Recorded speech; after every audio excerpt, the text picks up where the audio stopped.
Olá, pessoal! Espero que esteja todo mundo bem. Vamos para mais uma semana de aula online. Hoje a gente vai estudar sobre os nutrientes e a biodiversidade do solo no grupo 7, módulo 53, páginas 124 até a 125. Na base da cadeia alimentar, existem os organismos, que a gente chama de organismos produtores, ou seja, aqueles que são capazes de produzir o seu próprio alimento e realizar a fotossíntese.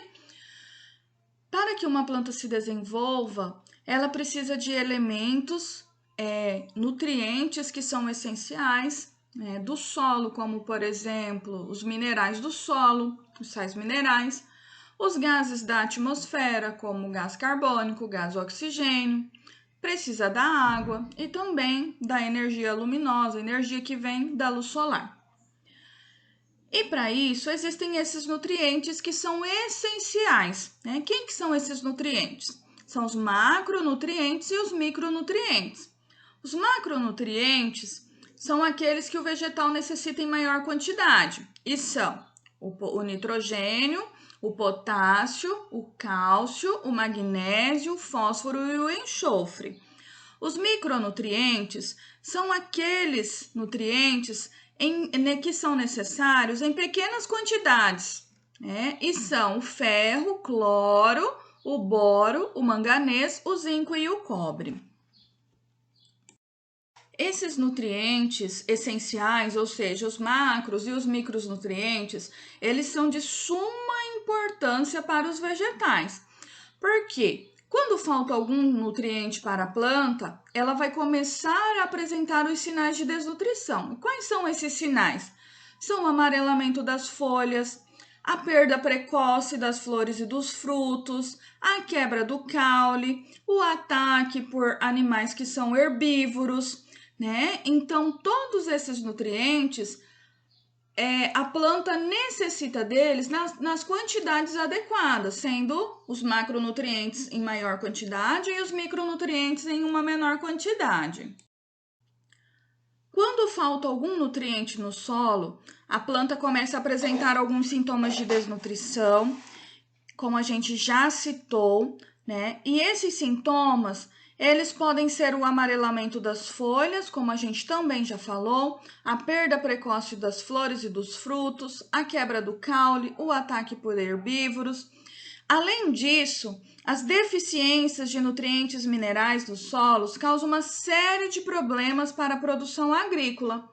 É possível identificar a carência desses nutrientes do solo por meio de uma análise química feita em laboratório, né? Mas muitas vezes o pesquisador, o especialista dessa área, só de olhar uma planta ele já sabe qual que é o nutriente que está faltando. Aqui eu coloquei uma imagem para vocês verificarem, é uma planta com as folhas e a gente pegou, né, a planta já com várias colorações diferentes e, respectivamente, os seus tipos de nutrientes que faltam. Então, por exemplo, o cálcio, quando está faltando cálcio, a folha ela fica bem amarelada, o magnésio já fica mais escuro, o molibdênio um verde meio apagado, meio turvo, o fósforo, essa coloração aí, o potássio, o azoto, o manganês, o ferro também é uma coloração mais puxada para o amarelo e o boro mais para o escuro. Então, aqui está cada elemento da natureza que a planta necessita, cada elemento essencial de que ela necessita e, respectivamente, as cores que elas vão ficando quando existe a falta desses nutrientes. Esses pesquisadores, né, principalmente são os pesquisadores da área agronômica, os engenheiros agrônomos, eles afirmam que o solo deve ser considerado um organismo vivo, pois é um sistema dinâmico que está permanentemente transformando e interagindo com os seres vivos do ambiente, né? Os fatores bióticos e abióticos que a gente também já estudou.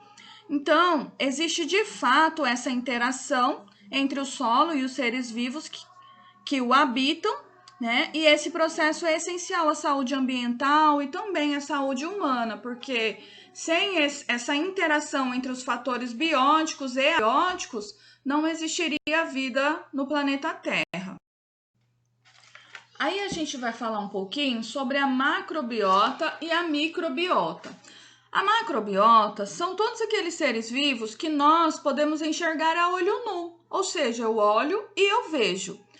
Eles têm a função de auxiliar na fertilidade do solo, como, por exemplo, as formigas, as minhocas, os besouros, os tatuzinhos de jardim, entre outros. Esses animais que eu acabei de citar, eles fazem a aeração do solo, facilitando a entrada de ar e de água, porque eles cavam pequenos buraquinhos no solo.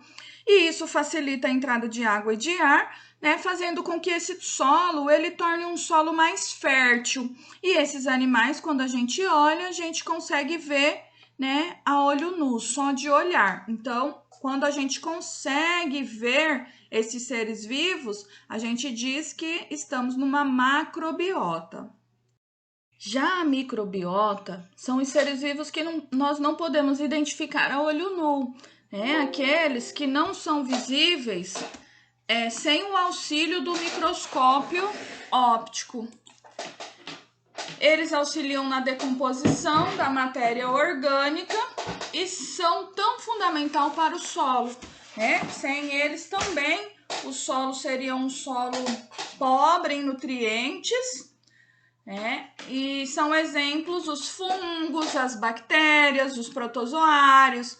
Aqui eu coloquei alguns exemplos, né, de micro-organismos que vivem no solo e eles são tão importantes assim como os da macrobiotas que são visíveis a olho nu.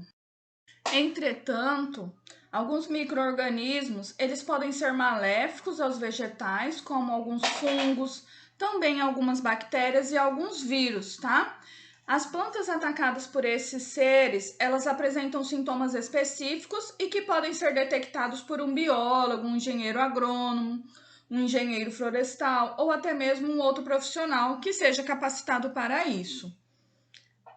A agricultura convencional, ela gasta bilhões de dólares com o uso de agrotóxicos na tentativa de controlar alguns desses micro-organismos prejudiciais às plantas.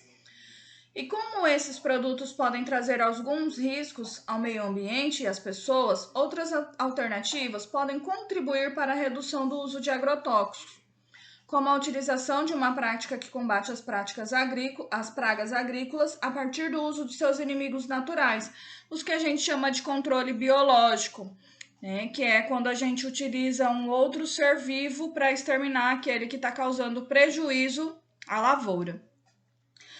Hoje em dia já se faz muito uso de produtos orgânicos, que são os produtos que não contêm tantos agrotóxicos ou uma quantidade mínima. Existe, por lei, um limite de agrotóxicos que podem ser colocados na lavoura, porém, muitos produtores ainda exageram nessa quantidade, né, para ter uma produção mais vistosa, mais bonita, mas menos saudável. Se você ir no supermercado e olhar um produto orgânico para um produto com uso de agrotóxicos, você verá a diferença, porque o produto com agrotóxicos ele é muito mais, como eu vou dizer assim, muito mais bonito, muito mais vistoso do que se você ver um produto orgânico, né? Vamos comparar, por exemplo, uma goiaba. Você vê lá aquela goiaba verdinha, bonita, vistosa, e você pegar uma goiaba orgânica, você vai ver que ela é toda enrugada, toda feia, visivelmente, porque a gente costuma comer o alimento com os olhos, né? Então é lógico que a gente vai escolher aquele que tá mais bonito, aparentemente, né? Mas nem por isso é o mais saudável. Então a gente tem que também ter um certo cuidado com isso e o quanto puder, né, consumir produtos orgânicos para minimizar esses impactos no nosso organismo ao longo do tempo, porque não vai fazer a diferença de um dia para o outro, mas ao longo do tempo todos esses essas substâncias químicas que adentram o nosso corpo nesses alimentos, ao longo do tempo ela pode dar alguns sinais de algumas doenças, como por exemplo a gente vê aí que o câncer, né, tem aumentado tanto